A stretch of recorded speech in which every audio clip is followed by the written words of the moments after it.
Perempuan Jawa tidak hanya menjadi penjaga kearifan lokal, tetapi juga sumber inspirasi bagi keberanian, kehalusan, dan kemandirian. Kelembutan yang menguat, kebijaksanaan yang merajut, dan keberanian yang menginspirasi, itulah kuasa sejati wanita Jawa yang mengalir dalam setiap hela nafasnya. Mari kita jelajahi narasi-narasi yang mengagumkan, simbolisme yang mendalam, dan kelembutan yang kuat dalam budaya Jawa. Assalamualaikum warahmatullahi wabarakatuh. Selamat datang di rumah kami dalam Bincang Budaya. Dan masih bersama saya Yeti Martanti. Hari ini kita akan mendiskusikan, ngobrolin tentang tema yang sangat menarik berkaitan dengan perempuan. Dan kali ini bersama dengan saya, seseorang yang saya langsung sungkem gitu, yang memang sudah menjelajah ke antah berantah. Enggak, jadi beliau ini memang sangat concern dengan hal-hal kaitannya dengan budaya. Dan hari ini kita akan mendiskusikan tentang tema pameran yang digelar oleh Dinas Kebudayaan Kundo Kabupaten Kota Yogyakarta, yaitu Kuasa Wanita Jawa. Dan apa itu tema yang kemudian melatar belakangi dan memberikan makna dari Kuasa Wanita Jawa itu, kita akan bincang bersama Mas Fajar Wijanarko. Apa kabar Mas Fajar? Alhamdulillah Yeti, seneng, semangat, tapi ya peok ya.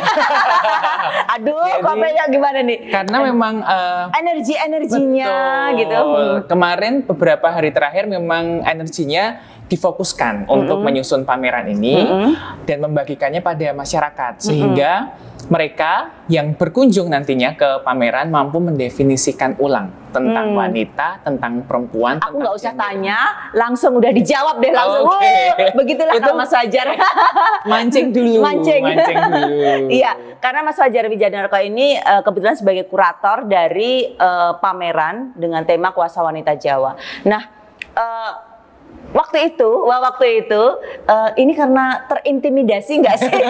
Kenapa kemudian temanya jadi Kuasa Wanita Jawa gitu? Terintimidasi karena ada kita gitu? Atau gimana nih? Terintimidasi karena rata-rata pemimpin di pemerintahan kundo-kundonya itu perempuan. Jadi terintimidasi. Enggak ya, jadi memang ini sangat relate, sangat dekat dengan hal-hal yang menjadi kehidupan kita sehari-hari. Betul. Nah, mungkin dari konsep ini Mas Fajar bisa diceritakan sebenarnya latar belakang dari Kuasa Wanita Jawa, kemudian kenapa tema ini diangkat, itu mungkin bisalah sedikit diceritakan oleh kita gitu. Jadi kenapa kemudian kami dari tim kurator memilih wanita bukan perempuan? Gitu, sebagai salah satu judul pameran Kuasa Wanita Jawa. Kuasa jelas berhubungan dengan bagaimana perspektif dari sebuah kekuasaan besar itu disematkan. Subjeknya siapa? Subjeknya wanita. Subjeknya perempuan. Nah, kami memilih wanita, memilih kata wanita sendiri sebenarnya juga cukup dilematis. Jadi kenapa nggak perempuan gitu? Betul. Karena kan perempuan empu gitu kan? Betul. Karena kecenderungan hari ini masyarakat Jawa menggunakan kata perempuan untuk meletakkan gender seorang wanita atau perempuan tadi pada satu sisi yang dia sekarang sedang diperjuangkan untuk bisa setara. Jadi kemudian seolah-olah kayak ada dikotomi gitu ya antara perempuan dan laki-laki gitu. Ada ketimpangan, seolah-olah ada ketimpangan. Sehingga para perempuan ini menggunakan kata perempuan untuk mendefinisikan kelompoknya gitu. Padahal ketika kita melihat bagaimana perempuan dan wanita ini memiliki satu rasa yang sama. Satu rasa yang sama. Gorengan-gorengan definisi wanita sebagai wanita toto inilah yang kemudian membuat gender si perempuan ini akhirnya jadi subordinat gitu.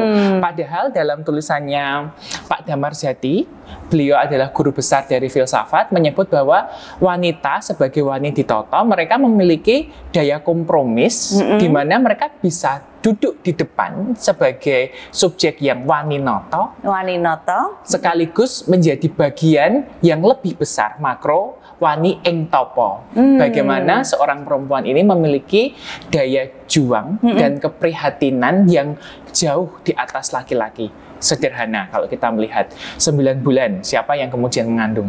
Siapa yang kemudian topo, prihatin? Pasti perempuan, pasti wanita ini. Pendampingnya enggak ya? Ada kecenderungan pasti perempuan ini yang kemudian membawa rasa yang cukup kompleks atas keberlangsungan wangsa atau hidup ini pada dirinya.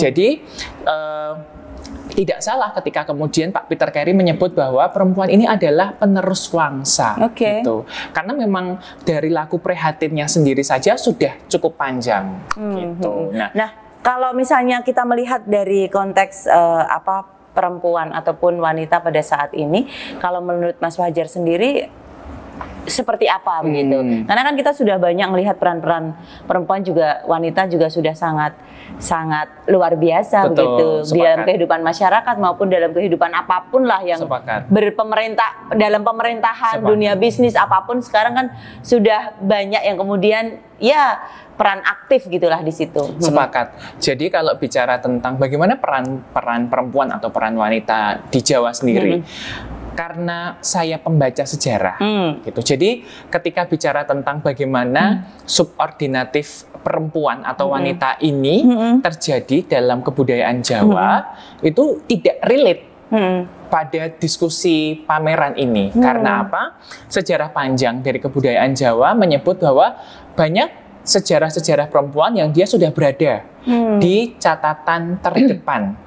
Menjadi panglima perang, menjadi ratu, menjadi senopati, gitu. Yang notabene hari ini mungkin itu tidak terbaca. Mungkin karena tidak banyak yang kemudian mampu menginformasikan atau kemudian mempublish hal-hal yang sebenarnya sudah dilakukan pada waktu itu. Ya, peran-peran yang sebenarnya sentral ya, peran-peran sentral gitu. Bahkan sebenarnya dalam kondisi minda masyarakat Jawa hari ini kita sangat paham bagaimana Sri Kandi sebagai tokoh sentral dalam Bisma Parwa pun menjadi salah satu figur yang diperhitungkan ketika mampu menghadapi benteng besar dari Kurawa. Dia yang kemudian mengalahkan Resi Bisma dengan anak panahnya. Sebenarnya kita paham bagaimana cerita-cerita seperti itu ditularkan oleh leluhur. Namun karena tadi kita terjerembab dalam sebuah dikotomi patriarki, gorengan-gorengan narasi patriarki, sehingga seolah-olah perempuan, ya wes mereka hanya berkutat di belakang, sehingga konteks konco winking yang tadinya yang tadinya kemudian berkaitan erat dengan perempuan, nah ini digoreng, dan perempuan kemudian selalu dilekatkan dengan konteks di balik layar, gitu. Padahal mereka punya hak yang sama, mereka punya kemampuan yang sama, saya pikir. Gitu. Nah, sekarang kita kalau balik nih ke tema pameran dan apa yang kemudian disuguhkan dalam pameran itu sendiri. Mas Fajar bisa cerita dong ini bagaimana kemudian kuasa wanita Jawa yang kemudian diterjemahkan dalam sebuah pameran yang sangat apik dengan kolaborasi dengan banyak komunitas, banyak masyarakat yang kemudian bisa tidak hanya sekedar menonton, tapi juga berpartisipasi dalam kegiatan ini, karena kita juga melihat ada dari wilayah Rintisan Kelurahan Budaya juga ikut berpartisipasi dalam kegiatan ini. Gimana nih Mas Fajar? Ya, jadi kita berangkat dari pameran dulu. Bagaimana kemudian kami mencoba untuk berkolaborasi dengan komunitas atau kelompok-kelompok yang memang memiliki warisan budaya tak benda atau pemelihara atau perawat atau dia pengembang dari warisan budaya tak benda. Contohnya keris, itu dari Pepadi, Komda Kota Yogyakarta. Wayang. Kemudian keris dari Mertikarta. Kemudian batik. Kita bekerja sama dengan keraton, dengan Kadipaten Pakualaman, kemudian dengan komunitas batik. Paguyuban Haji Bilal, dengan Museum Batik, di mana mereka secara tidak langsung menyimpan narasi kuat dari seorang perempuan dalam koleksi-koleksinya. Gitu. Contoh sederhana, ketika kita melihat beberapa motif batik yang ada di keraton, motif-motif parang menjadi simbolisasi para perempuan-perempuan unggul, yang kalau kita lihat banyak sekali litografi atau foto-foto lama yang Kemudian mengidentifikasi bahwa permaisuri juga menggunakan parang. Tidak harus seorang raja, tapi permaisuri juga menggunakan parang ya. Jadi ada satu strata yang sama sebenarnya. Equality-nya itu sudah ada, equity gendernya itu sudah ada. Kemudian dari Haji Bilal sendiri misalnya, anak perempuan pertama dari Haji Bilal menjadi salah satu pewaris ketika ayahandanya harus meninggal dalam usia muda, 48 tahun. Harus meneruskan ya? Harus meneruskan. Harus memelihara 700 pegawai batik. Iya. Ya. Bagaimana kemudian dia harus berpikir keras untuk kemudian melanjutkan usaha ayahnya. Gitu. Nah, kemudian dari komunitas Mertikarta, komunitas keris yang menyimpan beberapa koleksi-koleksi keris dalam bentuk patrem yang memang khusus untuk perempuan. Dan yang cukup menarik dan ini sebenarnya menjadi memori kolektif bersama, satu sastra Mahabharata yang diwujudkan persis di belakang kita tentang cerita Bhisma Parwa, tentang gugurnya Resi Bhisma yang dikalahkan oleh Sri Kandi. Siapa tokoh utamanya? Perempuan lagi. Sebenarnya kita cukup banyak mendapat memori tersebut, memori tentang bagaimana kuasa-kuasa wanita, kuasa-kuasa perempuan empu yang dimuliakan, tetapi kita sering lupa.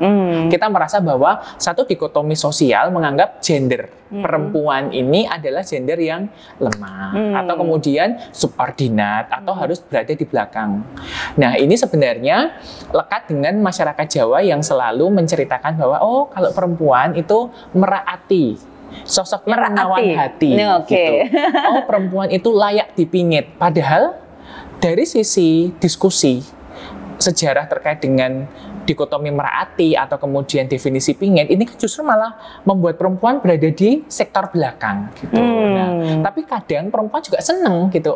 Aku menjadi figur yang menawan hati, yang kemudian mempercantik fisik. Padahal dalam konteks kebudayaan, dalam konteks sejarah, perempuan tidak hanya persoalan fisik. Iya, benar. Jadi ya orientasinya berbagai lah gitu. Bisnis atau apapun itu kan memang kemudian itu yang dikuatkan karena ada kepentingan kan gitu sebenarnya. Jadi memang apa yang dipersepsikan tentang wanita itu sebenarnya kan karena kepentingan ya, apalagi konteks saat ini gitu, sehingga ya marak dengan bisnis kecantikan.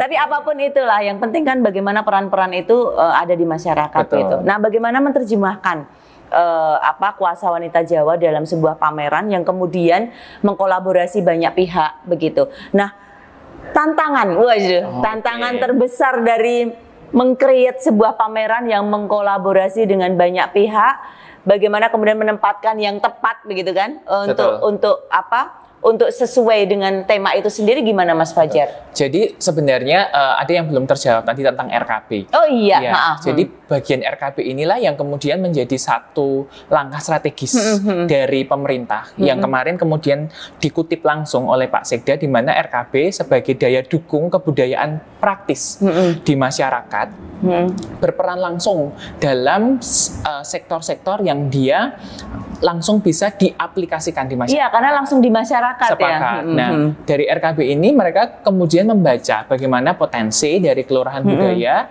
untuk melihat terkait dengan narasi wanita, narasi perempuan atau gender feminin yang ada di kawasan tersebut untuk bisa diterjemahkan dalam bentuk koleksi, dalam bentuk karya, monumen, sehingga mendukung kaitannya dengan tema pameran ini. Dan hal yang paling menarik lagi adalah partisipasi dari RKB tidak sekedar mereka memberikan koleksi, tapi mereka melakukan kurasi mandiri. Nah, ini yang kemudian mempermudah kami untuk bisa menjahit cerita utuh dari bagaimana kelurahan ini hadir dengan berbagai prestasinya, ternyata juga mampu melakukan satu kurasi independen atau swakurasi untuk mendukung narasi pameran kuasa wanita Jawa di samping beberapa komunitas yang mendukung. Jadi kalau bicara tentang apakah ini pameran tunggal, sama sekali bukan. Apakah ini kemudian pameran dinas? Bukan. Ini adalah pameran masyarakat. Ya, pameran dengan, bersama ya ini ya. Sesuai dengan brandingnya, ruang masyarakat ketemu. Iya, ini kan dalam sebuah rangkaian acara rumah ya, ruang masyarakat ketemu. Jadi memang sangat relate gitu kan. Bagaimana kemudian semua berpartisipasi aktif dalam gelar kegiatan ini. Jadi apa yang dibidik kalau kemudian bicara tentang tadi room market-nya atau kolaborasinya, saya bisa kemudian menggaransi bahwa ini terjadi. Dan apakah ini kemudian diinisiasi oleh perempuan atau kemudian didukung oleh perempuan pun juga gitu, sehingga yang kemudian tadi menjadi satu narasi subordinat atas wanita, atas perempuan, atas feminin tidak ditemukan di sini. Sehingga kunjungan dari pameran ini harapannya mampu memberi gambaran utuh terkait dengan bagaimana sang pemilik kuasa, sang Latu Prihatin ini kemudian benar-benar menjadi satu narasi yang tertanam di masyarakat. Begitu. Jadi kalau Mas Fajar ini kan biasa ya, membuat sebuah tema ataupun kemudian menerjemahkan dalam sebuah pameran-pameran budaya begitu. Nah, ini tadi sudah disampaikan terkait dengan tantangannya. Nah, kalau misalnya membuat sebuah pameran yang mungkin tadi kita bicara bahwa ini masyarakat, pameran masyarakat, pameran bersama gitu.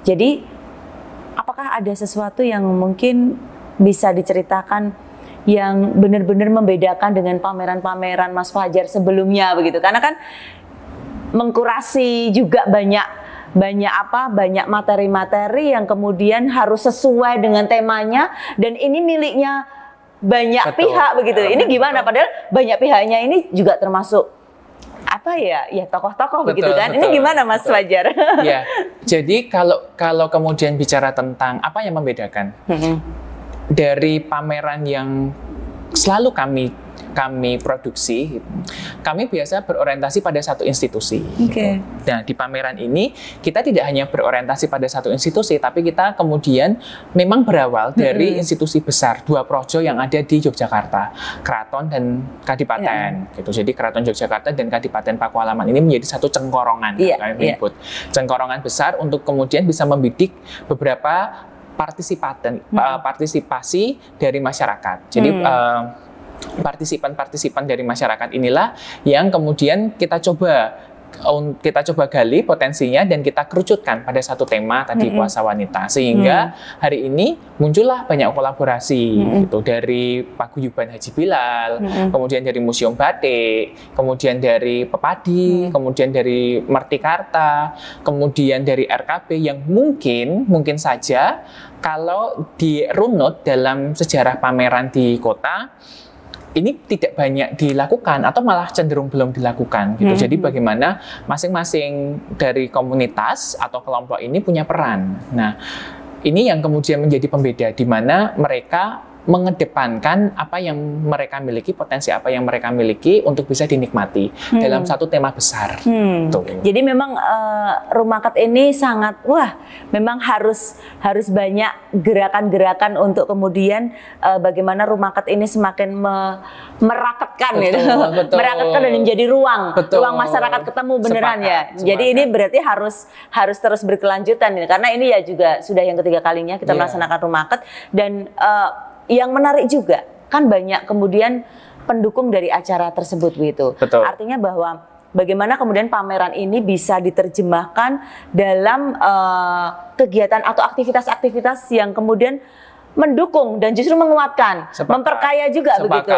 Nah, ini ide-ide kemudian ada fashion show, ada workshop, seminar atau apapun yang kemudian mendukung ini, gimana menyusunnya begitu Mas Fajar supaya kemudian ini ini memang sesuai begitu, nggak kemudian asal hanya mendukung saja, tapi justru ini saling menguatkan. Nah, ini gimana Mas Fajar? Sebenarnya kami mengacu pada ide besar, lagi-lagi ide besar dari pameran. Misalnya ada koleksi batik, kemudian ada koleksi keris gitu. Apakah orang atau pengunjung ketika kunjungan ke pameran selain mereka mendapat value, informasi, apa hanya itu saja gitu. Kemudian dalam diskusi panjang kita mencoba untuk menggandeng beberapa komunitas untuk bisa memberi pengalaman langsung. Kami menyebutnya, kami mengistilahkannya lebih tepatnya adalah participatory biasanya. Gitu. Nah, participatory inilah yang kemudian diwujudkan dalam event pendukung. Jadi sejak dari tanggal 9 sampai tanggal 15 ya, akan ada agenda-agenda pendukung. Nah, salah satunya yang kemudian cukup menarik adalah bagaimana kita bisa belajar membatik. Kita biasa untuk berkain atau belajar untuk berkain dengan sangat modern atau dengan konsep adat itu sudah sangat lumrah. Nah, bagaimana kemudian kita bisa merasakan sebagai orang di balik produksi kain batik tersebut. Nah, itu salah satu yang kemudian teman-teman bisa atau sahabat budaya dari Dinas Kebudayaan kemudian bisa peroleh pengalamannya gitu. Nah, tapi ada juga diskusi-diskusi yang sifatnya itu sangat sentral, terutama terkait dengan pengembangan kebudayaan yang turut kita hadirkan, seperti misalnya ada diskusi terkait dengan keris, pusaka-pusaka yang biasanya digunakan laki-laki, ini diskusinya terkait dengan pusaka perempuan, atau kemudian bedah tokoh wayang yang tokoh-tokoh perempuan, bahkan sampai tadi tentang kolaborasi fashion show. Tapi ini bukan hanya fashion show, tapi fashion talk show. Fashion talk show. Betul. Jadi ada fashion show-nya, tapi juga tidak meninggalkan value, nilai dari diskusi. Jadi setiap pengunjung itu mendapatkan apa ya? Materi, ya mendapatkan sebuah pembelajaran juga. Betul. Begitu. Pulang itu juga ada experience, pengalaman gitu ya. Betul. Jadi kalau kemudian sekarang bicara bahwa pendidikan atau pembelajaran itu tidak hanya di bangku sekolah atau di bangku kuliah, sepakat. Karena dengan kunjungan di pameran ini pasti akan ada experience yang bisa dibawa. Ini jadi kayak semi promosi. Jadi ada pengalaman yang dibawa. Setidaknya tidak perlu kemudian jauh-jauh untuk mendapat pengalaman belajar batik, atau tidak perlu jauh-jauh diskusi tentang bagaimana ecocraft pada tekstil, atau tidak perlu kemudian berpengalaman untuk bisa melihat keris dan memegang pusaka untuk perempuan. Nah, kunjungan ke pameran ini menjadi salah satu media masyarakat untuk bisa mendapat pengalaman semua itu. Jadi kalau sekarang banyak komunitas yang menggemari gitu kan, menggemari entah itu batik, kebaya, yang dekat-dekat kan itu biasanya wanita itu kan batik, kebaya, kemudian kain gitu kan. Itu berarti hal yang sebenarnya menggembirakan ya, positif. Mereka semakin dia paham gitu loh. Meskipun ya memang tidak kemudian mereka tahu diri gitu, artinya bahwa bagaimana menempatkan untuk pada saat harus yang memang yang harian begitu, dan kemudian yang memang harusnya pakem gitu itu kan sudah bisa membedakan gitu. Sebenarnya kalau kita lihat kondisi hari ini, secara kehidupan, ekosistem kebudayaan, masyarakat jauh lebih melek. Cuma terkadang ada kondisi di mana mereka FOMO, gitu. FOMO. Jadi berkain ya berkain, kemudian berkebaya, atau mereka kemudian belajar untuk menggunakan kain dengan modern, itu banyak dilakukan oleh komunitas atau generasi muda. Tapi ada kecenderungan mereka tidak mendapat value. Apa yang kemudian mereka gunakan? Sekedar pokoknya memakai aja kayak yang lainnya gitu ya. Nah, itu jadi FOMO. Jadi di ruang inilah kita ingin memberikan sepakat. Nah, ya istilahnya wawasan gitu ya. Betul. Tidak banyak, paling tidak teman-teman bisa mendapat satu nilai yang bisa dibawa pulang dan satu pengalaman yang bisa menjadi daya dukung untuk teman-teman pelajari lebih lanjut ketika nantinya mengaplikasikan apa yang kemudian disebut produk budaya ini. Soalnya kalau hanya sekedar pilih kain digunakan atau sekedar berkebaya di konteks-konteks acara yang mungkin kurang tepat. Nah, ini kan menjadi satu hal yang memprihatinkan. Nah, tapi kalau misalnya kayak kebaya-kebaya yang kemudian sekarang dipakai juga kayak seperti harian gitu kan juga nggak apa-apa kan Mas? Tidak masalah sebenarnya. Ini bukan menjadi baik buruk atau kemudian salah benar, tetapi dalam menempatkan konteks diri kan sepakat. Gitu. Dalam konteks masyarakat Jawa itu ada istilah empan papan. Empan papan ya. Gitu.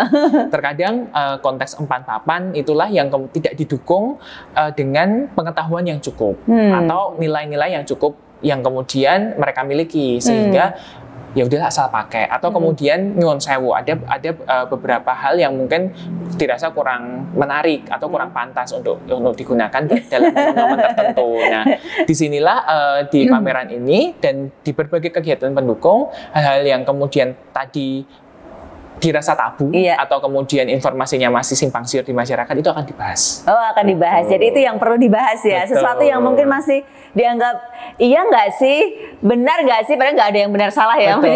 Iya nggak sih gitu ya. Betul. Kadang kan nggak mantep ya. Nah ini kemudian kita diskusikan gitu ya. Gitu. Oleh mungkin yang paham terkait dengan hal ini. Sepakat. Jadi mungkin teman-teman juga bisa hadir gitu ya. Bener. Kalau memang pengen tahu tentang hal-hal yang mungkin dirasa saat ini, boleh nggak sih? Iya nggak sih gitu kan ya. Setiap sore jam 4. Oke, setiap sore jam 4. Aduh, setiap sore jam 4. Tanggal 9 sampai 15. 9 sampai 15 setiap sore jam 4. Oke. Nah, ini tadi berkisar tentang pameran. Nah, sekarang wah ini tadi kan belum ngomongin tentang Mas Fajar sendiri ya. Aduh. Mas, ada nggak sih ide pameran Mas Fajar yang diimpikan gitu? Yang diimpikan kayak apa gitu misalnya? Sebenarnya kalau ide yang diimpikan atau harus pameran. Ada sesi khusus ini. Betul. langsung berpikir panjang.